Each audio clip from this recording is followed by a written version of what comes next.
show you guys my wood stove. It's handmade. Made it probably 10 years ago. I added this oil tank a few years back. Just welded this up. It holds, believe it or not, it holds about a little over 3.5 gallons, which is a lot. I mean, it lasts a while running it in a dripper style like I am. But got a valve there. Here's the damper. It's just a plate with a bolt. Made everything.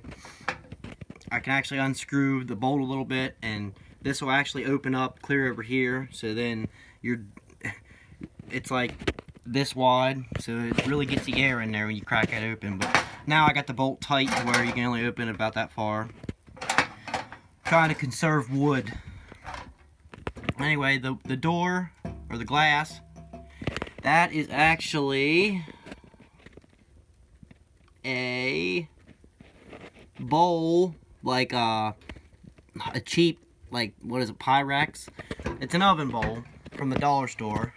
It was a little one for $1. And I actually just cut the hole and welded little 1/4 by 20 bolts on there. And I had these little throttle cable brackets. I don't know where I got them. They in a bolt box I had, but I had them there, and I don't have them real tight, but this has been in there for over a year, and I have no problems. And I get this stove hot, but you can see the stove here. I just got one piece of wood in there, but I go up here, open my oil. That's closed. Open this about half a turn. Once the oil gets warmed up, you got to be careful with it. You can't just start this up, turn the oil on, walk away, because as the oil heats up, you know, it thins out, obviously. But right now, it's good and hot, and I give it about a half a turn. Let me get it. Let it get started here. But you give it about half a turn once the oil's up the temperature. I don't know how hot the oil is. I mean, I have the tank here by the flue. That way it kind of keeps it warm. I mean, I can lay my hand on it, but I don't want to keep it on there for too long. Definitely gets hot. But and for those of you worried about it getting hot and then catching on fire, well, I got a lid on here. You gotta have oxygen and fuel to have a fire. Well, with the lid on there, you don't have no oxygen in here, so I haven't had any problems with it. It's been like that for quite a while. There, we got her started. But you can see, just giving that half a turn, and I don't know how well you can see that, but it's still a drip. It's a drip, but about the fastest drip you can get before you get a stream going. I mean, you can hear it just straight rips. But that's one log in there. I put 3 logs in there earlier and got it going. And they were split. They weren't logs. It was split firewood. I cut it down last year, so it's not real seasoned. But this one was actually a solid, it was probably 6 inches in diameter. But I threw that in on the hot coals. And I've been out here for probably 3 hours now. And I just open the oil up. And you see it gets it going, and you can leave the oil open, but I'm getting ready to head in the house, so I've had the oil off and just trying to burn up what I got in there. And it is definitely comfortable in here. I mean, this shed, the only thing insulated in here is a little over half of the ceiling, and that's it. And I mean, she's drafty, but it is, it's, now on the back wall here, what we got here? We got about 82 or so, 80, 82. But this back wall, I actually just put all this spray foam down because what happened, I had too much shit in here. Like, there's a motor, an LS block. There's a 351 Windsor, a complete motor. There's a crank. I've got a 302 block, another Windsor block back there. There's a set of heads behind the air compressor, set of heads here, 8 horse, 5 horse. I mean, I got a lot of weight in here. Toolbox there, big toolbox there, toolbox there, they're all full. Big filing cabinet full of my scrap metal, pretty much. Air compressor, smoker, my TIG welder. I got a lot of weight in here. Well, I got the shed jacked up like a foot off the ground. Well, I got lazy and I only put blocks under all 4 corners when I did it. And over the years, the center sunk. And a couple months ago, what happened is the floor sunk, obviously, and the wall, well, the studs actually came off the floor here, and I could almost crawl out from underneath there. That's how big of a gap it was where the floor had sunk. And I did fix that. I went out, we jacked it up and put some more blocks under it, and had my buddy come down and help me do that. Got that done. But where the water's been hitting, there's a pine tree out back, and the water hit that pine tree and comes down and hits the wall right here. Well, it completely rotted the bottom out, so I just stuck a piece of tin on the backside on there. Well, it was really drafty here, so I just put this spray foam in here, and yeah, I think it's gonna help a lot, because before it could be 100 degrees in here, but you bend down, you can see your breath. So I'm gonna go ahead and I'll try to cut off some of the access. The cap was screwed up, so when I first started spraying it, I got kind of a steady stream, and then that went to shit quick. It got all clogged up, but I'll clean that up. Maybe not. I might just push the water back in front of it, and you'll never know. But that definitely helps out a lot in here. But the old wood stove has, like I said, I think it's about 12 years old, and like I said, I just added the oil maybe two and a half years ago, and I actually had another system on here, right here, and I plugged that off and don't use that no more. But I actually have a hole in the side here, and I have this pipe.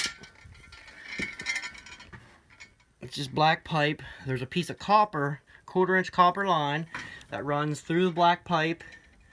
If you can see that right there, comes out inside the black pipe.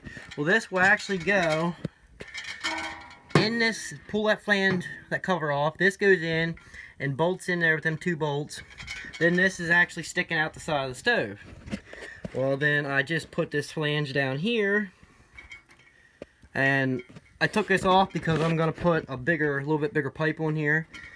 But I had this little blower on there, hooked up to a little dimmer switch, and I had that sticking in the stove. And then I take this stainless steel dog pan here and stick it in there, and I run that tube into the pan, and it actually it's a waste of old heater or stove, whatever you want to call it, and that works. It works pretty good. It's not, I need to put a bigger tube there, because I mean that thing puts out plenty of air, but I'm restricting it down too much with that little, this little of a pipe. So I'm gonna put a bigger pipe on there, and I'm sure it'll work a little better. It does work like that, like I said, but it doesn't work nothing like, obviously when I put wood in it and drip the oil on it, or just have wood without oil. But it takes, say if it's 20 degrees, I'm in Pennsylvania, by the way. We'll say, it's December, January, it's pretty cold, let's say 20 degrees, for about a week solid. I can come out here, and with just the oil, I'd say it would take a good hour after you got it running and, fine-tuned and everything adjusted. An hour running for it to, get up to temperature, what I call comfortable. Now, I like it hotter than some people, obviously, but it's just not as efficient at the moment as, just throwing wood in. But when you don't have nowhere to get firewood, you're going to improvise, which I'm actually going to build something else, and we're gonna get it all figured out. But here's another thermometer I got, and you can see this one's what is that? That is at 94, 95, something like that. And that's up here, you know, up towards the ceiling where all the heat is.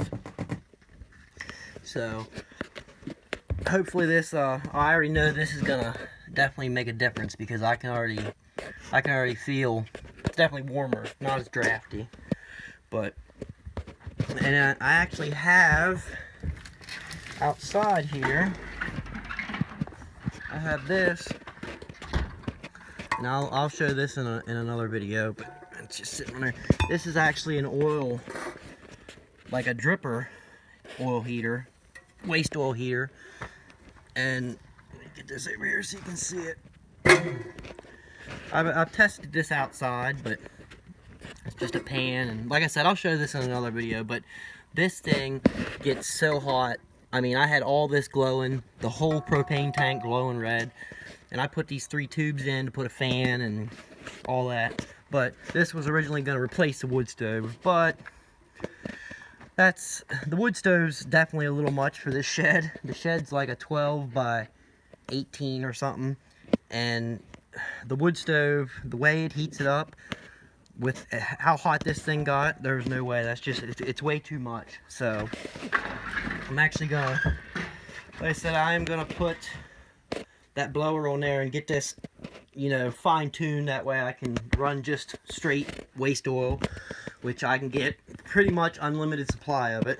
But yeah, I'm gonna work on that probably a little bit tomorrow after work, and I'll try and get a video out, and I'll get a video starting it up and getting it all going and everything. And if there's anything else, I mean, I got a lot of stuff, so I mess with a little bit of everything. I mean, as I'm getting older, I don't really mess with four-wheelers and stuff anymore, but I still do have a couple quads and garden tractors and go-karts, and just, I got a 9N Ford tractor.